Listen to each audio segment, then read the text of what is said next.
ಸ್ನೇಹಿತರೆ, ಮೀಡಿಯಾ ಮಾಸ್ಟರ್ಸ್ಗೆ ಸ್ವಾಗತ ಸುಸ್ವಾಗತ. ಗೆಳೆಯರೆ, ಖಾನೆ ಕೋ ದಾನೆ ನಹಿ ಪಿಚ್ವಾಡೆ ಮಾಂಗೆ ಜಾಯ್ಫಲ್ ಅಂತ ಹಿಂದಿಲೊಂದು ಗಾದೆ ಮಾತಿದೆ. ನಾವು ಹೊಟ್ಟೆಗೆ ಹಿಟ್ಟಿಲ್ಲ ಜುಟ್ಟಿಗೆ ಮಲ್ಲಿಗೆ ಹೂವು ಅಂತೀವಲ್ಲ, ಅದೇ ಥರದ ಹಿಂದಿ ಗಾದೆ ಅದು. ಈ ಪಾಕಿಸ್ತಾನನ ನೋಡಿದಾಗಲೆಲ್ಲ ನನಗೆ ಈ ಮಾತು ನೆನಪಾಗುತ್ತಲೇ ಇರುತ್ತೆ. ಗೆಳೆಯರೆ, ಆ ದೇಶನ ಆಳ್ತಾ ಇರೋ ಜೋಕರ್ ಸಂತತಿಯನ್ನು ನೋಡ್ತಾ ಇದ್ರೆ ಅದು ಎಲ್ಲಿಂದ ನಗಬೇಕು ಅನ್ನೋದು ಕೂಡ ಗೊತ್ತಾಗದ ಗೊಂದಲ. ಅಲ್ಲಿ ಅವರಿಗೇನೆ ಹಾಸಿ ಹೊದ್ದುಕೊಳ್ಳುವಷ್ಟು ಸಮಸ್ಯೆಗಳಿವೆ. ಅಲ್ಲಿ ಭಯೋತ್ಪಾದನೆ ಇದೆ, ಆಹಾರಕ್ಕಾಗಿ ಹಾಹಾಕಾರ ಶುರುವಾಗಿದೆ, ಚುನಾವಣೆಗಳು ನಡೆಯಬೇಕಿದೆ. ಆದರೆ ಅದಕ್ಕೂ ಮೊದಲೇ ಅಲ್ಲಿ ಯಾರು ಗೆದ್ದು ಬರ್ತಾರೆ, ಸೇನೆ ಯಾರನ್ನು ಪ್ರಧಾನಿ ಮಾಡುತ್ತೆ ಅನ್ನೋದು ಜನಕ್ಕೂ ಗೊತ್ತಾಗಿ ಹೋಗಿದೆ. ಬಲೂಚಿಸ್ತಾನದ ಜನ ನಿಮ್ಮ ಜೊತೆ ನಾವು ಇರೋದಿಲ್ಲ ಅಂತ ಹೇಳ್ತಾ ಇದ್ದಾರೆ. ಖೈಬರ್ನ ಜನ ನಾವು ಪಶ್ತೂನಿಸ್ತಾನ ಮಾಡ್ಕೋತೀವಿ ಅಂತ ಅಬ್ಬರಿಸ್ತಾ ಇದ್ದಾರೆ. ಆಕ್ರಮಿತ ಕಾಶ್ಮೀರದ ಜನ ನಮಗಿನ್ನು ಪಾಕಿಸ್ತಾನದ ಸಹವಾಸನೇ ಬೇಡ, ನಾವು ಭಾರತವನ್ನು ಸೇರ್ಕೊಂಡು ಬಿಡ್ತೀವಿ ಅಂತ ಕೂಗ್ತಾ ಇದ್ದಾರೆ. ಇನ್ನು ದೇಶ ನಡೆಸೋದಕ್ಕೆ ಹಣ ಇಲ್ಲ, ಸಾಲ ಹಿಂತಿರುಗಿಸದೇ ಇದ್ರೆ ದಿವಾಳಿ ಘೋಷಣೆ ಮಾಡ್ಕೋಬೇಕಾಗತ್ತೆ. ಹೀಗಾಗಿ ಸಾಲ ವಾಪಸ್ಸು ಕೊಡೋದಕ್ಕೆ ಕೂಡ ಪಾಕಿಸ್ತಾನ ಮತ್ತೆ ಮತ್ತೆ ಸಾಲ ಮಾಡ್ತಾ ಇದೆ. ಚೈನಾದ ಮುಂದೆ ಮತ್ತದೇ ಭಿಕ್ಷಾ ಪಾತ್ರ ಹಿಡ್ಕೊಂಡು ಹೊಸ ಪ್ರಧಾನಿ ನಿಂತಿದ್ದಾನೆ. ಇಂಥ ಸಂದರ್ಭದಲ್ಲೂ ಪಾಕಿಗಳಿಗೆ ಅಯೋಧ್ಯೆಯ ರಾಮ ಮಂದಿರ ಕಣ್ಣನ್ನು ಕುಕ್ಕುತ್ತಾ ಇದೆ. ಮೊನ್ನೆ ಆರ್ಗನೈಸೇಷನ್ ಆಫ್ ಇಸ್ಲಾಮಿಕ್ ಕಂಟ್ರೀಸ್ ಸಭೆಯಲ್ಲಿ ಅಯೋಧ್ಯೆಯ ರಾಮ ಮಂದಿರದ ಬಗ್ಗೆ ಸಿಕ್ಕಾಪಟ್ಟೆ ಕಳವಳವನ್ನು ವ್ಯಕ್ತಪಡಿಸಿ ಭಾರತದ ವಿರುದ್ಧ ಮಾತಾಡಿದ್ದ ಪಾಕಿಸ್ತಾನ ಈಗ ನೇರ ವಿಶ್ವಸಂಸ್ಥೆಗೊಂದು ಪತ್ರವನ್ನು ಬರೆದಿದೆ. ಭಾರತದಲ್ಲಿ, ಅದರಲ್ಲೂ ಅಯೋಧ್ಯೆಯಲ್ಲಿ ರಾಮ ಮಂದಿರವನ್ನು ನಿರ್ಮಾಣ ಮಾಡುವ ಮೂಲಕ ಭಾರತ ಅಲ್ಪಸಂಖ್ಯಾತರಲ್ಲಿ ಭಯವನ್ನು ಉಂಟು ಮಾಡ್ತಾ ಇದೆ. ನೀವು ತಕ್ಷಣ ಹೋಗಿ ಅಲ್ಲಿ ಅಲ್ಪಸಂಖ್ಯಾತರನ್ನು ಕಾಪಾಡಬೇಕು ಅಂತ ಪಾಕಿಸ್ತಾನ ವಿಶ್ವಸಂಸ್ಥೆಗೆ ಮನವಿಯನ್ನು ಮಾಡಿಕೊಂಡಿದೆ. ಹಾಗಾದರೆ ಭಾರತದ ರಾಮ ಮಂದಿರದ ವಿಷಯದಲ್ಲಿ ಈಗ ವಿಶ್ವಸಂಸ್ಥೆ ಮಧ್ಯಪ್ರವೇಶ ಮಾಡಿಬಿಡುತ್ತಾ? ಪಾಕಿಸ್ತಾನದ ಅಯೋಧ್ಯ ಕಾಳಜಿಗೆ ಭಾರತ ಕೊಟ್ಟಿರೋ ಉತ್ತರ ಏನು ಮತ್ತು ಸದ್ಯಕ್ಕೆ ಪಾಕಿಸ್ತಾನದ ಪರಿಸ್ಥಿತಿ ಏನು ಅನ್ನೋ ಬಗ್ಗೆ ಒಂದಷ್ಟು ಮಾಹಿತಿಯನ್ನು ನಾವಿಲ್ಲಿ ನೋಡೋಣ.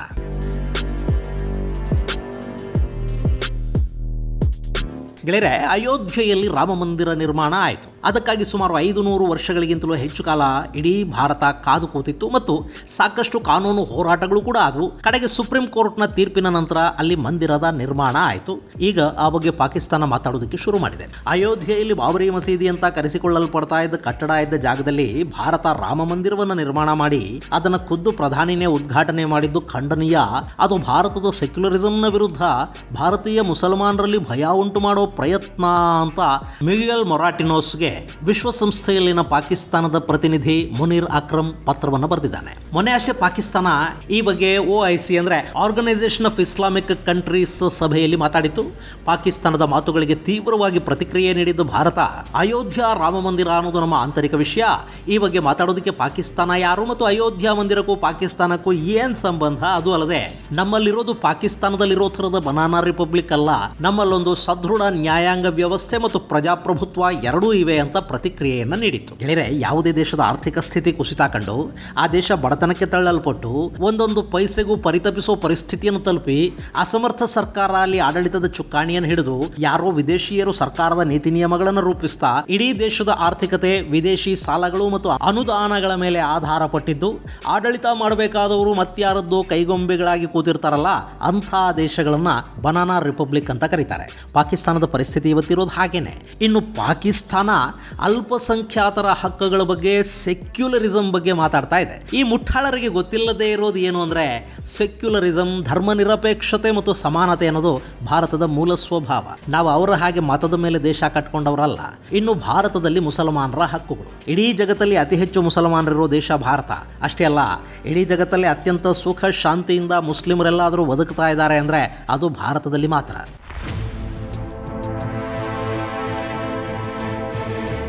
ಇವತ್ತು ಇಸ್ಲಾಮಿಕ್ ದೇಶಗಳಲ್ಲಿ ಶಿಯಾಗಳು, ಸುನ್ನಿಗಳು, ಅಹಮದಿಯರು, ಕುರ್ದರು ಹೀಗೆ ನಾನಾ ಇಸ್ಲಾಮಿಕ್ ಪಂಗಡಗಳು ಬಡದಾಡ್ಕೊಳ್ತಾ ಇವೆ. ಶುಕ್ರವಾರ ಬಂದರೆ ಯಾವ ಮಸೀದಿಯಲ್ಲಿ ಸ್ಫೋಟ ಉಂಟಾಗುತ್ತೋ ಅಂತ ಹೆದರಬೇಕಾದ ಪರಿಸ್ಥಿತಿ ಇಸ್ಲಾಮಿಕ್ ದೇಶಗಳಲ್ಲಿದೆ. ಆದರೆ ಭಾರತದಲ್ಲಿ ಯಾವತ್ತೂ ಇಲ್ಲಿನ ಭಾರತೀಯ ಮುಸಲ್ಮಾನ ಅಂಥ ಆತಂಕ, ಭಯದಲ್ಲಿ ಬದುಕಬೇಕಾದ ಸ್ಥಿತಿ ಬಂದಿಲ್ಲ. ಇನ್ನು ಪಾಕಿಸ್ತಾನಕ್ಕೆ ಇಲ್ಲಿರೋ ಮುಸಲ್ಮಾನರ ಬಗ್ಗೆ ಚಿಂತೆ ಯಾಕೆ? ಪಾಕಿಸ್ತಾನವನ್ನು ಪ್ರೀತಿಸೋ ಮುಸಲ್ಮಾನರು ಯಾವತ್ತೋ ಭಾರತವನ್ನು ಬಿಟ್ಟು ಪಾಕಿಸ್ತಾನವನ್ನು ಸೇರಾಯ್ತಲ್ಲ. ಇಲ್ಲಿರೋದು ಭಾರತವನ್ನು ಪ್ರೀತಿಸ್ತಾ ಇದ್ದ, ಭಾರತದಲ್ಲೇ ಬಯಸಿದ್ದ ಭಾರತೀಯ ಮುಸಲ್ಮಾನರು ಮಾತ್ರ. ಅವರನ್ನು ಅವತ್ತು, ಇವತ್ತು ಮತ್ತು ಯಾವತ್ತೂ ಕೂಡ ಭಾರತ ಚೆನ್ನಾಗಿ ನೋಡಿಕೊಂಡಿದೆ, ನೋಡ್ಕೊಳ್ತಾ ಇದೆ, ನೋಡ್ಕೊಳ್ಳುತ್ತೆ ಕೂಡ. ಇಲ್ಲಿನ ಮುಸಲ್ಮಾನರಿಗೆ ಪಾಕಿಸ್ತಾನದ ವಕಾಲತಿನ ಅಗತ್ಯ ಖಂಡಿತ ಇಲ್ಲ. ಇನ್ನು ಅಯೋಧ್ಯೆಯ ಮಂದಿರದ ವಿಷಯಕ್ಕೆ ಬರೋದಾದ್ರೆ ಅದನ್ನು ಭಾರತದ ಜನ ಬಲವಂತವಾಗಿ ಯಾರಿಂದಲೂ ಕಿತ್ಕೊಂಡಿಲ್ಲ. ಗೆಳೆಯರೆ, ಟರ್ಕಿಯಲ್ಲಿ ಹಾಗಿಯಾ ಸೋಫಿಯಾ ಹೆಸರಿನ ಮಸೀದಿ ಹೊಂದಿದೆ. ಅದು ಒಂದು ಕಾಲಕ್ಕೆ ಅತ್ಯಂತ ಸುಂದರ ಚರ್ಚ್ ಆಗಿತ್ತು.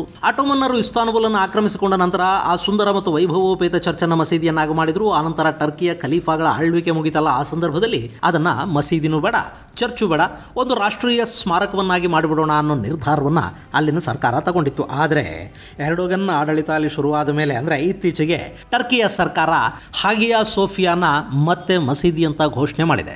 ಅಲ್ಲಿ ಯಾವ ನ್ಯಾಯಾಲಯವೂ ತೀರ್ಪು ಕೊಡಲಿಲ್ಲ, ಯಾವ ದೊಣ್ಣೆ ನಾಯಕನ ಅಪ್ಪಣೆನೂ ಅವರು ಪಡ್ಕೊಳ್ಳಿಲ್ಲ. ಅಲ್ಲಿನ ಅಲ್ಪಸಂಖ್ಯಾತರ ಭಾವನೆಗಳ ಬಗ್ಗೆ ಟರ್ಕಿ ಸರ್ಕಾರಕ್ಕೆ ಯಾವ ಕಾಳಜಿಯೂ ಇರಲಿಲ್ಲ. ಅವತ್ತು ಯಾರೂ ಕೂಡ ಅವರನ್ನು ಹಿಂಗ್ಯಾಕೆ ರಯ ಮಾಡ್ತಾ ಇದ್ದೀರಾ, ಹಿಂಗೆ ಮಾಡೋದ್ರಿಂದ ಕ್ರೈಸ್ತರ ಭಾವನೆಗಳಿಗೆ ಧಕ್ಕೆ ಆಗೋದಿಲ್ವಾ, ನಿಮ್ಮ ದೇಶದ ಅಲ್ಪಸಂಖ್ಯಾತರ ಮೇಲೆ ನೀವು ದಬ್ಬಾಳಿಕೆ ಮಾಡಿದಂತಲ್ವಾ ಅಂತ ಯಾರು ಕೇಳೋದಕ್ಕೂ ಹೋಗಲಿಲ್ಲ. ಯಾಕೆಂದರೆ ಅದು ಟರ್ಕಿಯ ಆಂತರಿಕ ವಿಷಯ. ಇನ್ನು ನಮ್ಮಲ್ಲಿ ಅಯೋಧ್ಯೆಯ ವಿಷಯದಲ್ಲಿ ಆಗಿದ್ದೇನು, ಭಾರತಕ್ಕೆ ಸ್ವಾತಂತ್ರ್ಯ ಬಂದ ಸಂದರ್ಭದಲ್ಲಿ ಇಲ್ಲಿನ ಒಂದಷ್ಟು ಮುಸ್ಲಿಮರು ಮತದ ಆಧಾರದ ಮೇಲೆ ಪ್ರತ್ಯೇಕ ದೇಶವನ್ನು ಕೇಳಿಕೊಂಡು ಪಾಕಿಸ್ತಾನ ಅನ್ನೋ ದೇಶವನ್ನು ಕಟ್ಟಿಕೊಂಡು ಅಲ್ಲಿಗೆ ವಲಸೆ ಹೋದ್ರಲ್ಲ, ಆಗ ಇಲ್ಲಿ ಹಿಂದೂಗಳೇ ಬಹುಸಂಖ್ಯಾತರಾಗಿದ್ದರು. ಅಯೋಧ್ಯ ಮಂದಿರವನ್ನು ಅವತ್ತೇ ವಶಕ್ಕೆ ಪಡ್ಕೊಂಡು ಅಲ್ಲಿನ ಗುಂಬಸ್ಗಳನ್ನು ಕೆಡವಿ ಮಂದಿರ ನಿರ್ಮಾಣವನ್ನು ಮಾಡಿಬಿಟ್ಟಿದ್ರೆ ಭಾರತವನ್ನು ಯಾರು ಕೇಳ್ತಾ ಇದ್ರು? ಪಾಕಿಸ್ತಾನ ಇಸ್ಲಾಮಿಕ್ ದೇಶ ಅಂತ ಘೋಷಿಸಿಕೊಂಡ ಮೇಲೆ ಮುಸ್ಲಿಮರಿಗಾಗಿಯೇ ಪ್ರತ್ಯೇಕ ದೇಶದ ಕೂಗೆದ್ದು ಅದರ ರಚನೆ ಕೂಡ ಆದಾಗ ಇಲ್ಲಿನ ಮುಸ್ಲಿಮರೆಲ್ಲ ದೇಶ ಬಿಟ್ಟು ಹೋಗಿಬಿಡಿ ಅಂತ ಭಾರತ ಹೇಳಿಬಿಟ್ಟಿದ್ರೆ ಅವತ್ತು ಭಾರತವನ್ನು ಯಾರು ತಡೆಯೋದಕ್ಕೆ ಸಾಧ್ಯ ಆಗ್ತಾ ಇತ್ತು? ಪಾಕಿಸ್ತಾನದಿಂದ ಹಿಂದೂಗಳನ್ನು ಓಡಿಸಿದ ಹಾಗೆ ಇಲ್ಲೂ ಆಗಿಬಿಟ್ಟಿದ್ರೆ ಏನು ಗತಿ ಆಗ್ತಾ ಇತ್ತು? ಆದರೆ ಭಾರತ ಅಂಥ ಯಾವ ಕೆಲಸವನ್ನು ಮಾಡಲಿಲ್ಲ. ಅವತ್ತು ಇಲ್ಲಿನ ಮುಸ್ಲಿಮರ ಮೇಲೆ ದಾಳಿಗಳಾಗದ ಹಾಗೆ ಸರ್ಕಾರ ರಕ್ಷಣೆ ಕೊಡ್ತು. ಇಲ್ಲಿನ ಹಿಂದೂಗಳು ತಮ್ಮ ಅಕ್ಕಪಕ್ಕದ ಮುಸ್ಲಿಮರನ್ನ ರೆಪ್ಪೆಗಳು ಕಣ್ಣನ್ನು ಕಾಪಾಡ್ಕೊಳ್ಳೋ ಹಾಗೆ ಕಾಪಾಡಿಕೊಂಡ್ರು. ಅಯೋಧ್ಯೆ ಒಂದೇ ಅಲ್ಲ, ಇಂಥ ಸಾವಿರಾರು ರೂಪಾಂತರಗೊಂಡ ಮಂದಿರಗಳಿದ್ರೂ ಕೂಡ ಅದು ಯಾವುದರ ತಂಟೆಗೂ ಹಿಂದೂಗಳು ಹೋಗಲಿಲ್ಲ.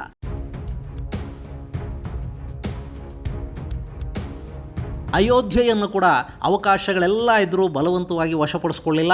ಅದಕ್ಕಾಗಿ ನ್ಯಾಯಾಲಯದಲ್ಲಿ ಕಾನೂನು ಹೋರಾಟ ನಡೀತು.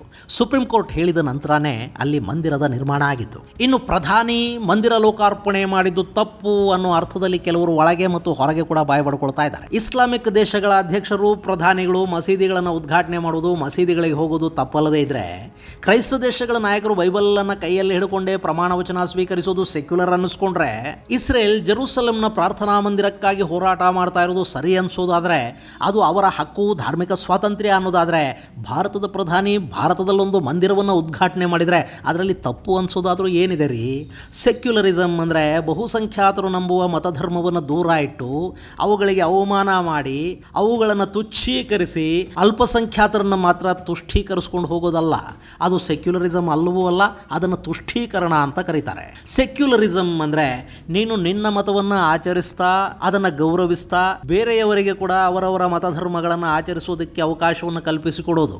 ಹೀಗಿರುವಾಗ ಪ್ರಧಾನಿ ಮಂದಿರ ಲೋಕಾರ್ಪಣೆ ಮಾಡಿದರೆ, ಪ್ರಾಣ ಪ್ರತಿಷ್ಠಾಪನೆಯಲ್ಲಿ ಭಾಗವಹಿಸಿದರೆ ಅದರಲ್ಲಿ ತಪ್ಪೇನಿದೆ? ಇಷ್ಟಕ್ಕೂ ಅದನ್ನು ಪ್ರಶ್ನೆ ಮಾಡೋದಕ್ಕೆ ಈ ಥೋಲಾಂಡಿಗಳು ಯಾರು?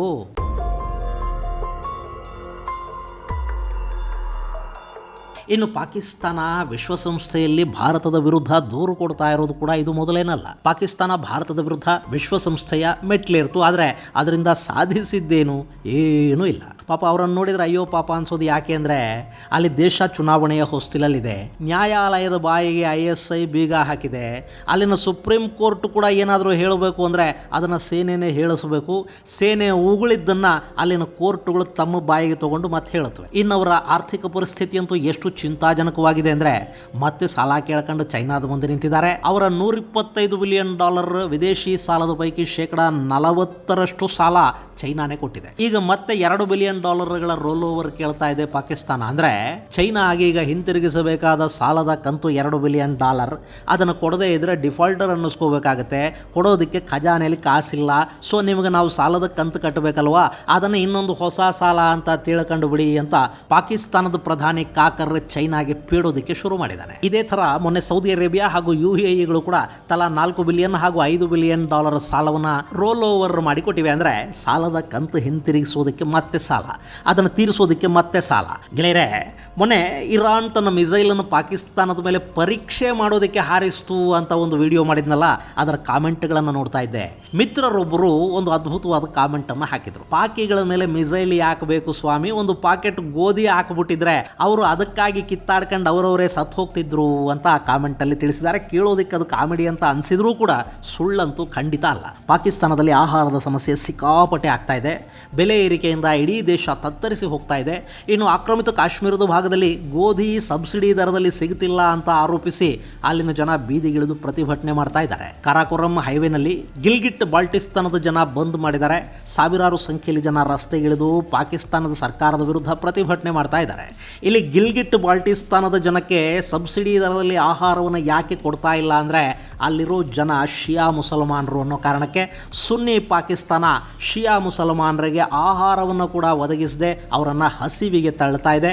ಆದರೆ ಭಾರತ ಯಾವತ್ತಾದರೂ ಹೀಗೆ ಹಿಂದೂಗಳಿಗೊಂದು ಮುಸಲ್ಮಾನರಿಗೊಂದು ಅಂತ ಯೋಚನೆನಾದರೂ ಮಾಡುತ್ತಾ ಈ ದೇಶದಲ್ಲಿ ಅಲ್ಪಸಂಖ್ಯಾತರನ್ನ ಬಹುಸಂಖ್ಯಾತರಿಗಿಂತಲೂ ತುಂಬ ಸುಖವಾಗಿಡೋದಕ್ಕೆ ನಾವು ಪ್ರಯತ್ನ ಪಡ್ತಾ ಇದ್ದೀವಿ. ಹೀಗಿದ್ದು ಪಾಕಿಸ್ತಾನ ಭಾರತದ ವಿರುದ್ಧ ಮಾತಾಡುತ್ತೆ. ಆನೆಯನ್ನು ನೋಡಿ ನಾಯಿ ಹೋಗಳಿದ ಹಾಗೆ ತನ್ನ ಒಡಲ ತುಂಬ ಸಮಸ್ಯೆಗಳನ್ನೇ ಇಟ್ಟುಕೊಂಡಿರೋ ಪಾಕಿಸ್ತಾನಕ್ಕೆ ಈಗ ಅಯೋಧ್ಯೆಯ ರಾಮನ ಚಿಂತೆ. ಅದೇನೋ ಗಾದೆ ಹೇಳ್ತಾರಲ್ಲ, ಕೆಲಸ ಇಲ್ದವನು ಅದೇನೋ ಕೆತ್ತದ ಅಂತ. ಇಂಥವ್ರನ್ನ ನೋಡಿನೇ ಕಣ್ರಿ ಹೇಳಿರೋದು. ಈ ಮುಂಡೇವಿಕ್ಕೆ ಅದು ಏನು ಹೇಳಬೇಕು ಅಪ್ಪ. ಇದು ಗೆಳೆಯರೆ ಅಯೋಧ್ಯೆಯ ವಿಷಯ ತಗೊಂಡು ವಿಶ್ವಸಂಸ್ಥೆಯ ಮೆಟ್ಟಿಲಿರೋ ಪಾಕಿಗಳ ಕುರಿತಾದ ಒಂದಷ್ಟು ಮಾಹಿತಿ. ಮುಂದಿನ ಸಂಚಿಕೆಯಲ್ಲಿ ಮತ್ತಷ್ಟು ವಿಶೇಷಗಳ ಜೊತೆ ಮತ್ತೆ ಭೇಟಿಯಾಗೋಣ. ಅಲ್ಲಿವರೆಗೆ ಜೈ ಹಿಂದ್, ಜೈ ಕರ್ನಾಟಕ.